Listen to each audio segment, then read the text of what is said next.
चलो इलस्ट्रेशन 3, ध्यान से रीड करो डेटा क्या गिवन है और पूछा क्या है तुम्हें। If number of proton in x minus 2 कितने है इज 16, x माइनस 2 है ना, और दूसरा कौन सा गिवन है, एंड देन नंबर ऑफ, उसमें प्रोटॉन कितने, x माइनस 2 में प्रोटॉन कितने हैं 16 है। और आगे रीड करो, what is the number of electrons, number of electrons x plus 2 में नंबर ऑफ इलेक्ट्रॉन्स कितने होंगे, यही क्वेश्चन है ना। अब सिंपल सा समझना, बहुत ही आसान क्वेश्चन है। एज एग्जांपल मान लो मैं x ले लेता हूँ, है ना, x जिसमें नंबर ऑफ प्रोटॉन कितने हैं 16, तो यहाँ पर लिखेंगे हम नंबर ऑफ प्रोटॉन, तो नंबर ऑफ प्रोटॉन को यहाँ पर लिखेंगे हम, क्या रिप्रेजेंट कर रहा है वो एटॉमिक नंबर। तो ये दोनों में प्रोटॉन तो सेम ही है, प्रोटॉन चेंज नहीं है। अब एज एग्जांपल मान लो इसके दो फॉर्म दिए अलग से, एक नेगेटिव आयन है मतलब x माइनस 2 है, और दूसरा कौन सा दिया हुआ है x प्लस 2 दिया हुआ है। अब अगर इसमें 16 है तो ये तो न्यूट्रल हुआ ना, इस पर कोई चार्ज नहीं है, तो ये तो न्यूट्रल हुआ, तो मतलब इसमें प्रोटॉन अगर 16 है तो इलेक्ट्रॉन भी कितने हैं 16 ही होंगे। अगर न्यूट्रल है तो उसमें जितने प्रोटॉन है उतने ही इलेक्ट्रॉन्स होते हैं। अब मान लो इसमें x माइनस 2 मतलब कितने हो गए इलेक्ट्रॉन्स, अब 16 थे, अब कितने हो गए प्लस 2 हो गए, माइनस 2 मतलब 2 इलेक्ट्रॉन उसने गेन किए, तो इसके अंदर इलेक्ट्रॉन्स कितने आए, तो 16 प्लस 2 कर दो अगर माइनस है तो, है ना, 16 प्लस 2 मतलब कितने हो गए, यहाँ पर 18 इलेक्ट्रॉन्स की बात हो रही है। चलो अब इसके अंदर आ जाओ वापस, तो पहले कितने थे 16 थे, प्लस 2 है मतलब क्या हुआ बोलो इलेक्ट्रॉन, 16 में से 2 माइनस कर दो कितना हुआ 14, तो आंसर क्या आएगा, इसमें इलेक्ट्रॉन्स कितने 14 है जबकि इसमें इलेक्ट्रॉन कितने 18। तुम्हें क्या पूछा है x प्लस 2 के बारे में ना, तो सिंपल सी चीज़ है, अगर मान लो इस तरह अलग अलग फॉर्म दिए हुए और पूछ रहे तुम्हें कि नेगेटिव आयन या पॉजिटिव आयन में इलेक्ट्रॉन्स क्या होते हैं, यहाँ से ये MCQ पूछने का मकसद बस इतना ही है सिंपल सा कि माइनस है इसका मतलब उसने इलेक्ट्रॉन गेन किए तो नंबर ऑफ इलेक्ट्रॉन इंक्रीज होंगे, और यहाँ पर प्लस है मतलब उसने इलेक्ट्रॉन डोनेट किए, तो क्या करेंगे उस वक्त हम जो ओरिजिनल इलेक्ट्रॉन्स थे उसमें से माइनस कर देंगे। तो यहाँ से डायरेक्ट आंसर इस तरह लिखेंगे। चलो उसके बाद नेक्स्ट इलस्ट्रेशन कौन से नंबर का है 4, ध्यान से रीड करो क्वेश्चन और क्या बोला है तुम्हें। Assuming that atomic weight of C12 is 150 unit, तो क्वेश्चन में क्या दिया हुआ है, यहाँ पर कार्बन 12 है, उसका एटॉमिक वेट कितना एज्यूम करना है हमें 150 यूनिट एज्यूम करना है ना। देन आगे क्वेश्चन क्या है, then according to this assumptions the weight of O16 कितना होगा, तो O16 के लिए कितना होगा बोलो, यही क्वेश्चन है ना। अब समझना आंसर कैसे लिखना है। C12 मतलब कितना एटॉमिक वेट कार्बन का, ये कार्बन का एटॉमिक वेट कितना होता है 12 होता है कार्बन का एटॉमिक, मतलब 12 AMU के बराबर कितना यूनिट दिया है यहाँ पर 150 यूनिट। एक कार्बन के लिए नहीं दिया याद रखना, हाँ कार्बन में जो टोटल 12 AMU है ना वो 150 यूनिट के बराबर है। अब नेक्स्ट ऑक्सीजन का कितना है 16 ना, उसके लिए फाइन करना है तुम्हें, तो 16 के लिए कितना होगा, तो पहले भी देखो 12 AMU में 150 होता है, तो 1 AMU में कितना होगा 150/12 ना। सिंपल सा स्टेटमेंट समझ में आ रहा है, ये कैसे निकाला मैंने, 1 AMU के लिए निकाल दिया।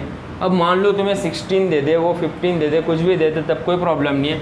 तो आगे क्या आएगा, तो 16 AMU में कितना होगा, तो कैलकुलेशन कर लो, यहाँ पर 150/12 मल्टीप्लाई 16 कितना होगा बोलो, 4 × 4, 4 × 3, 4 कैंसल, तो कितना हुआ 50, तो कितना हुआ 200 यूनिट होगा।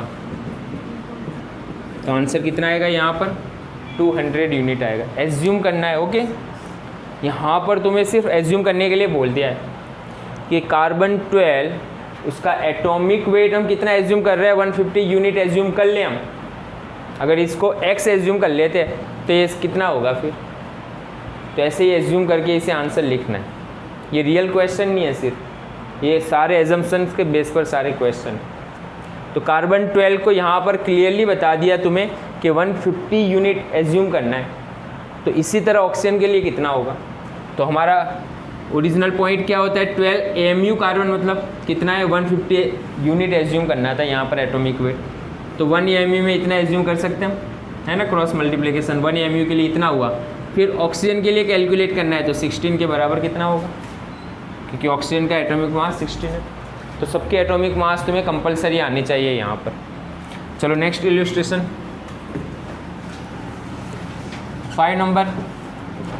क्वेश्चन क्या दिया हुआ है और क्या फाइंड करना है। An element have 3 isotopes, element में 3 आइसोटॉप्स है, एंड देयर आइसोटॉपिक वेट। तो वेट कितना दिया हुआ है, पहले तो मैं W1 ले लो, 3 आइसोटॉप्स है ना, 3 आइसोटॉप्स दिए है किसी के, तो एटॉमिक वेट W1 कितना दिया हुआ है 11, W2 के लिए कितना दिया हुआ है 12, एंड W3 के लिए 13। ओके, तो ये वेट है 3 आइसोटॉप्स। चलो उसके बाद अकरेंस भी दिया हुआ है, मतलब नेचर में उसका अकरेंस कितना है ना, नेचर अकरेंस कितना है नेचर में। तो चलो ये कितना हुआ है उसे मैं x1 से लिख लेता हूँ। चलो ओके, फर्स्ट कितना है x1 85, x2 कितना है, x3 कितना है 5 ना, इतना है। फाइन क्या करना है, एवरेज एटॉमिक मास। अब 3 अलग अलग फॉर्म है, जैसे हमने कार्बन के 3 आइसोटॉप्स देखे थे, कार्बन 12, कार्बन 13 एंड कार्बन 14। तो कार्बन के 3 आइसोटॉप्स होते हैं। अब 3 आइसोटॉप्स का हम एवरेज एटॉमिक वेट कैसे निकालेंगे, तो सबके एटॉमिक मास, उसका अकरेंस और डिवाइड बाय कितना नेचर में प्रेजेंस है वो। तो मान लो उसका फॉर्मूला हम बना लेते हैं सिंपल सा। ओके, तो average atomic wait, average atomic wait निकालना है हमें, तो फॉर्मूला क्या होगा उसका, तो W1 उसका एटॉमिक वेट, फर्स्ट का एटॉमिक वेट कितना है, एंड x1 एनवायरनमेंट में उसका परसेंटेज कितना है वो, प्लस सेकंड जो आइसोटॉप्स है उसका वेट और उसका अकरेंस कितना है वो, थर्ड जो आइसोटॉप्स है वो और उसका अकरेंस कितना है वो, डिवाइड बाय तीनों का नेचर में अकरेंस कितना है उसका सम, है ना। बस ये सारे डेटा यहाँ पर पुट करने और कैलकुलेशन करने। तो एवरेज एटॉमिक वेट का फॉर्मूला क्या होगा वो बता रहे हैं। अगर अलग अलग आइसोटॉप्स है और वो आइसोटॉप्स का अगर हमें एवरेज एटॉमिक मास निकालना है तो कैसे निकालेंगे, W1 × x1 हमने फॉर्मूला बनाया। ओके, तो ये क्या है, फर्स्ट जो आइसोटॉप्स है उसका वेट कितना है वो एटॉमिक वेट, और उसका एनवायरनमेंट में अकरेंस कितना है नेचर में, फिर दूसरे का और तीसरे का, मतलब सबका सम करो और डिवीज़न में क्या करो, अकरेंस कितना है तीनों का सम कर लो। तो चलो क्या होगा, W1 11 मल्टीप्लाई 85 ना, चलो प्लस W2 कितना है 12 मल्टीप्लाई 10, चलो W3 कितना है 13, एंड अकरेंस कितना है उसका 5, डिवाइड 85 प्लस 10 प्लस 5, कैलकुलेशन करो कितना आ रहा है सबका सम। ओके, तो ऊपर सम करोगे तुम तो राउंड फिगर आंसर 1120/100 आएगा। ये तो 100 ही है ना, 85 प्लस 10 प्लस 5, तो आंसर कितना आएगा, एटॉमिक एवरेज एटॉमिक मास 11.20 आएगा आंसर। तो एवरेज एटॉमिक वेट फाइंड करना है तुम्हें स्टूडेंट्स, फोकस कैलकुलेशन के से ज़्यादा कॉन्सेप्ट पर फोकस करना। किसी का भी अगर एवरेज एटॉमिक मास निकालना है हमें और उसके अलग अलग आइसोटॉप्स गिवन है, तो हमें 2 चीज़ चाहिए कि नेचर में अकरेंस कितना है उसका, और सेकंड नंबर उसका एटॉमिक मास कितना है। अगर ये दोनों चीज़ें गिवन है तो एवरेज एटॉमिक मास हम किसी का भी निकाल सकते हैं। तो एवरेज एटॉमिक मास निकालने का फॉर्मूला ये बनेगा। तो इस हिसाब से इलस्ट्रेशन लेते हैं।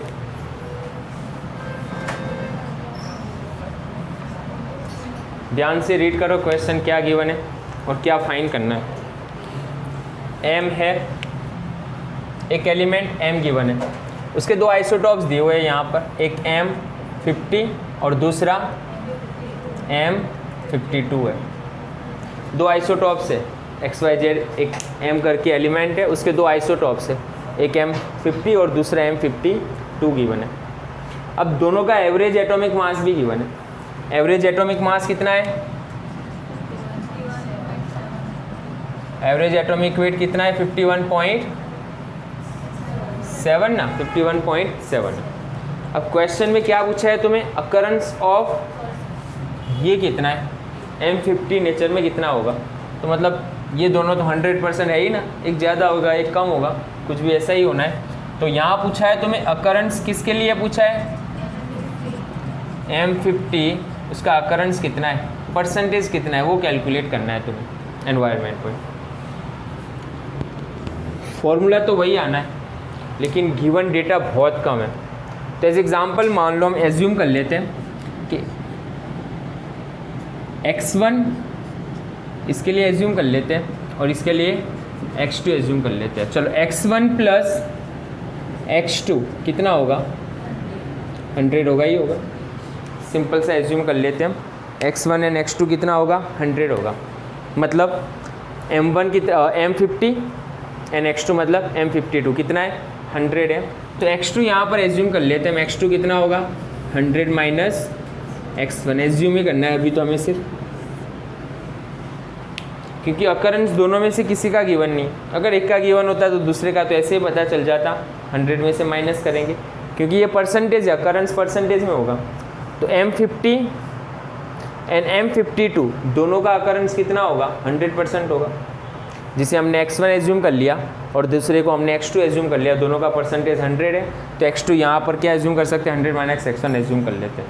चलो आगे, एवरेज एटॉमिक वेट का फॉर्मूला क्या है? एवरेज एटॉमिक वेट फॉर्मूला क्या था?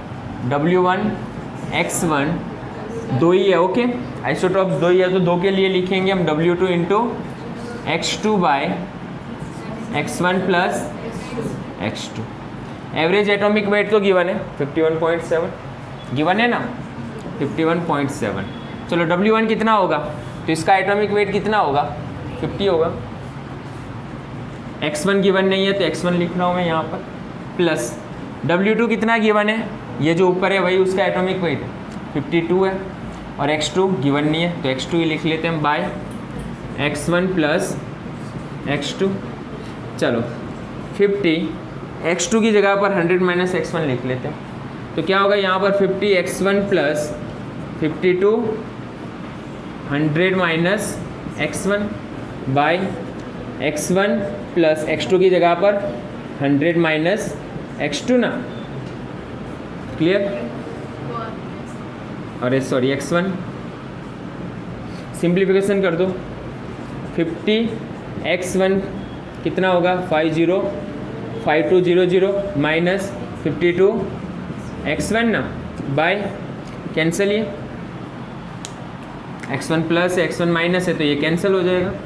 100 को सामने ले लेता हूँ मैं, तो कितना होगा? 100 को सामने लूँ तो 51.7 मल्टीप्लाई 100, क्लियर है? तो कितना होगा ये? 5170। चलो यहाँ पर कितना होना है ये कितना होगा? 50x1 माइनस 52x1, तो कितना होगा? -2x1 plus 5200। चलो ये दोनों इसे यहाँ पर ले लो, तो कितना होगा? 5170 minus 5200 is equal to -2x1। चलो कितना होगा? -30 is equal to -2x1, minus minus cancel, कितना बचा बोलो? x1 कितना आएगा? तो x1 आ रहा है यहाँ पर 15% आ रहा है, तो x2 कितना होगा? तो x2 यहाँ पर होगा 85%। मतलब हमारा आंसर कितना होगा बोलो? x1 कितना अकरेंस है? 15% और ये 85%। गिवन क्या था, कैलकुलेट क्या करना है? वो दो आइसोटॉप्स हैं M के, M50 एंड M52, उसका अकरेंस कितना है नेचर में, वो कैलकुलेट करना था, जिसे हमने एज्यूम कर लिया x1 and x2। Next average atomic wait given है 51.7 है, और अकरेंस हमें एक का ही फाइंड करने के लिए पूछा है, दोनों फाइंड कर सकते हैं। तो चलो एज्यूम कर लेते हैं x1 प्लस x2, ये तो कितना होगा? 100% होगा ही होगा, तो x2 कितना होगा? 100 माइनस x1 है। एवरेज एटॉमिक वेट निकालने का फॉर्मूला क्या है? दो आइसोटॉप्स है तो दो के लिए लिखेंगे हम, W1 x1 plus W2 x2 x1 plus x2 average atomic wait जो है वो लिख लो। एंड नेक्स्ट लास्ट में कैलकुलेशन करने पर हमें x1 मिल जाएगा यहाँ पर 15% एंड x2 85%। तो हमारा आंसर कितना होगा? m इसके लिए पूछा है ना, m50 के लिए पूछा है, तो आंसर कितना हुआ हमारा? 15%। कैलकुलेट कर लो।